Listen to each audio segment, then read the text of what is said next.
السلام علیکم ورحمۃ اللہ وبرکاتہ۔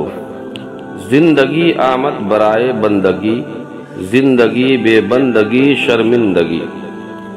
حضور اکرم نور مجسم صلی اللہ تعالی علیہ وسلم کا ارشاد پاک ہے کہ جب تم اہل بلا کو دیکھا کرو تو خدا سے عافیت طلب کرو۔ تو بارگاہ کرم میں سوال ہوا، یا رسول اللہ صلی اللہ تعالی علیہ وسلم، اہل بلا کون لوگ ہیں؟ تو آقا کریم صلی اللہ تعالی علیہ وسلم نے فرمایا، اہل بلا وہ لوگ ہیں جو ذکر خدا سے غافل ہیں۔ ذکر خدا سے غفلت بہت بڑی بلا اور مصیبت ہے۔